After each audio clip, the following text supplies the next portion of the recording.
दोस्तों, आज मैं आपसे एक कहानी से शुरुआत करना चाहता हूं। एक ऐसे इंसान की कहानी जो हर रात रोते हुए सोता था, जिसके सिर पर कर्ज था, जिसका करियर खत्म हो रहा था और जिसकी सेहत उसका साथ छोड़ रही थी।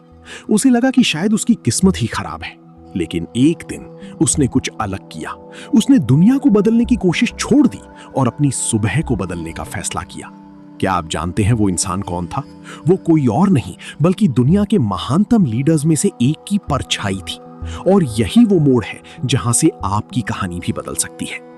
आज का ये वीडियो कोई साधारण मोटिवेशनल स्पीच नहीं है, ये एक 10 मिनट की गहन यात्रा है।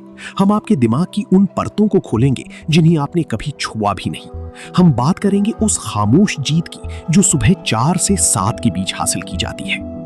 अगर आप उन लोगों में से हैं जो अलार्म बजते ही उसे दुश्मन समझते हैं, तो ये स्क्रिप्ट आपके लिए एक आईना है। हम सिर्फ ये नहीं कहेंगे कि जल्दी उठो, हम आपको वो क्यों देंगे जो आपको बिस्तर से बिजली की तरह उछलने पर मजबूर कर देगा।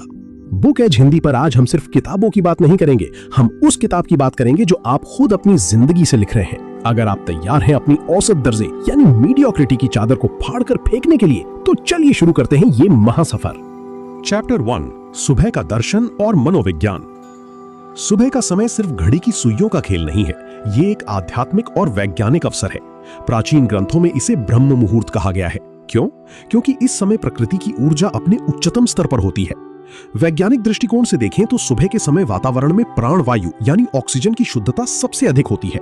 आपका दिमाग, जो रात भर की नींद के बाद क्लीन स्लेट की तरह होता है, वो सूचनाओं को सोखने के लिए भूखा होता है।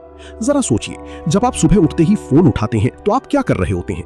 आप दुनिया भर की समस्याओं, दूसरों की ईर्ष्या और नकारात्मक खबरों को अपने उस पवित्र और कोरे दिमाग पर उड़ेल देते हैं। आप अपने दिन की शुरुआत रिएक्शन से करते हैं। कोई आपको गाली दे रहा है, कोई आपको नीचा दिखा रहा है और आप बस प्रतिक्रिया दे रहे हैं। सफल इंसान वो नहीं है जिसके पास बहुत पैसा है, सफल इंसान वो है जिसके पास अपनी सुबह का स्वामित्व है। जब आप 5 बजे उठते हैं तो आप समय को मात दे देते हैं। आप दुनिया से 3 घंटे आगे होते हैं। एक साल में ये 1000 से अधिक अतिरिक्त घंटे होते हैं। क्या आप कल्पना कर सकते हैं कि 1000 घंटों के अभ्यास के बाद आप अपनी स्किल में कहां पहुंचेंगे? यहां एक मनोवैज्ञानिक अवधारणा काम करती है जिसे विक्ट्री लैब कहते हैं। सुबह का वो पहला घंटा आपका अपना लैब है। यहां आप प्रयोग करते हैं, आप अपनी आत्मा से बात करते हैं। Chapter 2, the science of alpha and dopamine. अब हम बात करेंगे उस विज्ञान की जो आपकी आदतों को चलाता है। हमारा मस्तिष्क अलग अलग तरंगों वेव्स पर काम करता है। जब आप गहरी नींद में होते हैं तो वो डेल्टा होती हैं। जब आप जागने की प्रक्रिया में होते हैं तो आप अल्फा स्टेट में होते हैं। अल्फा स्टेट की शक्ति, ये वो अवस्था है जहां आपका अवचेतन मन या सबकॉन्शियस माइंड खुला होता है। इस समय आप जो भी विजुअलाइज करेंगे, जो भी अफर्मेशंस दोहराएंगे, वे सीधे आपके सॉफ्टवेयर में इंस्टॉल हो जाएंगे। अगर आप सुबह उठकर खुद को हारा हुआ महसूस करते हैं तो आपका दिमाग पूरे दिन हारने के रास्ते खोजेगा। लेकिन अगर आप उस समय विजेता की तरह महसूस करते हैं तो आपका दिमाग असंभव में भी अवसर देख लेगा। डोपामाइन का जाल। आज की पीढ़ी सस्ते डोपामाइन की शिकार है। सुबह उठकर रील्स देखना आपके दिमाग को डोपामाइन की एक ऐसी किश्त देता है जो आपको आलसी बना देती है। इसके बाद आपको किसी भी कठिन काम में मजा नहीं आता। समाधान, आपको अपने दिमाग को हार्ड डोपामाइन के लिए ट्रेन करना होगा। मेहनत का डोपामाइन, पसीने का डोपामाइन, मुश्किल किताब पढ़ने का डोपामाइन। जब आप सुबह एक कठिन वर्कआउट पूरा करते हैं तो आपका दिमाग एंडोर्फिन रिलीज करता है। ये आपको एक नेचुरल हाई देता है जो किसी भी नशे से बड़ा है। चैप्टर 3, महानतम लोगों की अनसुनी दिनचर्या। आइए दुनिया के नक्शे पर नजर डालते हैं और देखते हैं कि शिखर पर बैठे लोग क्या करते हैं। मार्क ऑरेलियस, रोम का सम्राट, वो कहता था, जब तुम्हें सुबह उठने में आलस आए तो खुद से कहो, मैं एक इंसान के रूप में काम करने के लिए उठ रहा हूं। वो अपनी सुबह को दर्शन और चिंतन यानी जर्नलिंग में बिताता था। बेंजामिन फ्रैंकलिन, उनका एक ही मंत्र था, early to bed and early to rise. लेकिन वो सुबह उठकर खुद से एक सवाल पूछते थे, आज मैं क्या अच्छा करने जा रहा हूं। कोबे ब्रायंट, बास्केटबॉल के लेजेंड, जब बाकी खिलाड़ी सुबह 8 बजे प्रैक्टिस शुरू करते थे, कोबे की दूसरी प्रैक्टिस खत्म हो चुकी होती थी। वे कहते थे कि उन्हें हराना नामुमकिन है क्योंकि उन्होंने सुबह की शांति में इतना पसीना बहाया है कि मैदान उनके लिए सिर्फ एक फॉर्मेलिटी है। इन सभी उदाहरणों में एक बात समान है, आइसोलेशन। सुबह का समय आपको दुनिया के शोर से अलग करता है। ये वो समय है जब आप अपनी तलवार को धार देते हैं। अगर आपकी तलवार कुंद है तो आप युद्ध के मैदान में चाहे कितनी भी मेहनत कर लें, आप हारेंगे ही। सुबह का समय धार देने का समय है। चैप्टर 4, आदतों का परमाणु ढांचा, एटॉमिक फ्रेमवर्क। जेम्स क्लियर की एटॉमिक हैबिट्स हमें सिखाती है कि बड़ी जीत रातों रात नहीं आती, ये छोटे छोटे परमाणु जैसी आदतों से बनती है। हैबिट स्टैकिंग, अपनी सुबह की नई आदत को पुरानी आदत से जोड़ दें। उदाहरण के लिए, जैसे ही मैं अपना बिस्तर छोड़ूंगा, पुरानी आदत, मैं तुरंत एक गिलास पानी पीऊंगा, नई आदत। Environment design. अगर आप सुबह उठकर व्यायाम करना चाहते हैं तो अपने जिम के कपड़े रात को ही पहनकर सोएं या उन्हें अपने सामने रखें। अपने दिमाग के लिए घर्षण, फ्रिक्शन कम करें। विस्तृत अभ्यास। बिस्तर बनाना, मेक योर बेड। ये सुनने में छोटा लगता है, लेकिन ये दिन की पहली जीत है। ये आपके दिमाग को बताता है कि आपने एक काम सफलतापूर्वक पूरा कर लिया है। मौन और प्रार्थना। कम से कम 10 मिनट मौन रहें, ब्रह्मांड की आवाज सुनें, अपनी सांसों को महसूस करें। ये आपको सेंटर्ड रखता है। चैप्टर 5, स्नूज बटन के खिलाफ युद्ध। स्नूज बटन, ये आपकी हार का प्रतीक है। हर बार जब आप स्नूज दबाते हैं, आप अपने सपनों को 5 मिनट आगे टाल देते हैं। आप अपने अवचेतन मन को ट्रेनिंग दे रहे हैं कि आपकी बातों की कोई कीमत नहीं है। 5 सेकंड रूल, मेल रॉबिन्स। जैसे ही अलार्म बजे, 5 4 3 2 1 और बिस्तर से बाहर। अपने दिमाग को सोचने का मौका मत दीजिए। अगर आपने सोचा तो आपका दिमाग आपको बहाने देगा। आज बाहर बारिश है, कल रात देर से सोया था, एक दिन से क्या होगा।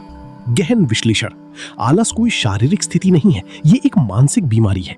ये तब होती है जब आपके पास कोई बड़ा लक्ष्य, बिग वाई नहीं होता।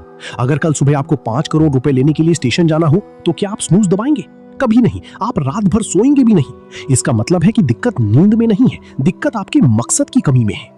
चैप्टर 6, सुबह का भोजन और ऊर्जा। आपकी सुबह की ऊर्जा इस पर भी निर्भर करती है कि आप अपने शरीर के मंदिर में क्या डाल रहे हैं। ज्यादातर लोग सुबह उठकर चाय या कॉफी पीते हैं और चीनी का एक बड़ा डोज लेते हैं। यह आपकी ऊर्जा को तुरंत बढ़ाता है, लेकिन 1 घंटे बाद आप क्रैश हो जाते हैं। ऊर्जा का राज, हाइड्रेशन। रात भर में आपका शरीर पानी खो देता है। उठते ही कम से कम आधा लीटर पानी पिएं। यह आपके मेटाबॉलिज्म को किक स्टार्ट करता है। सनलाइट, सूरज की रोशनी आपकी आंखों में पड़ते ही कॉर्टिसोल रिलीज होता है, जो आपको जगाता है और रात के लिए मेलाटोनिन यानी नींद का हार्मोन का चक्र सही करता है। डीप वर्क, सुबह के पहले 90 मिनट उन कामों को दें जो सबसे कठिन है। इसे ईट दैट फ्रॉग टेक्निक कहते हैं। अगर आप सुबह सबसे मुश्किल काम कर लेते हैं तो बाकी दिन आत्मविश्वास से भरा होता है। चैप्टर 7, डिजिटल डिटॉक्स और मानसिक शांति। स्मार्टफोन आज के युग का सबसे बड़ा राक्षस है।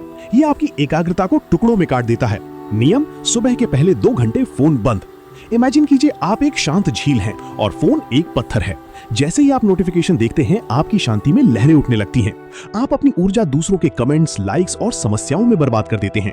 जर्नलिंग की शक्ति, एक डायरी लें, लिखें कि आप कैसा महसूस कर रहे हैं। अपने डर लिखें, अपने सपने लिखें। जब आप अपने विचारों को कागज पर उतार देते हैं तो आपका दिमाग हल्का हो जाता है।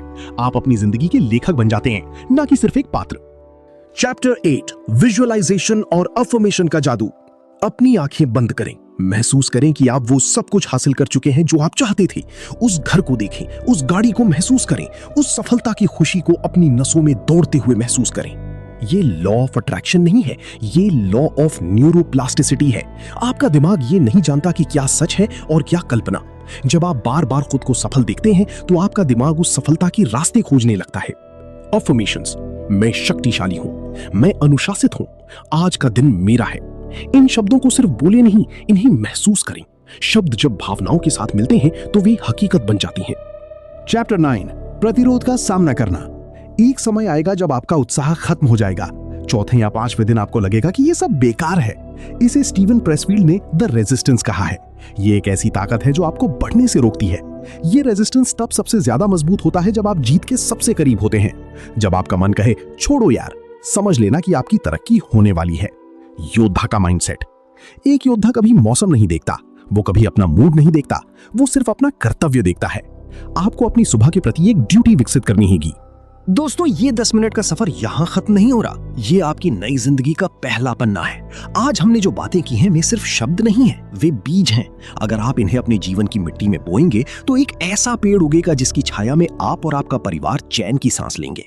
याद रखिए, आप यहाँ सिर्फ सांस लेने और मरने के लिए नहीं आए हैं, आप यहाँ कुछ बड़ा करने के लिए आए हैं, और वो बड़ा काम आपकी अगली सुबह से शुरू होता है। अगर आपने इस वीडियो को यहाँ तक देखा है तो आप उस 1% का हिस्सा हैं जो वास्तव में बदलना चाहते हैं। आलस को त्यागें, अनुशासन को गले लगाएं और अपनी सुबह के सूरज खुद बने। बुक एज आपके साथ है, हर कदम पर, हर सुबह। अब जाइए, स्क्रीन को बंद कीजिए, अपने कल की योजना बनाइए और एक विजेता की तरह सोइए, ताकि आप एक सम्राट की तरह जाग सकें। कमेंट में अपना संकल्प लिखें, माई मॉर्निंग माई विक्ट्री। शुक्रिया, आपकी जीत निश्चित है।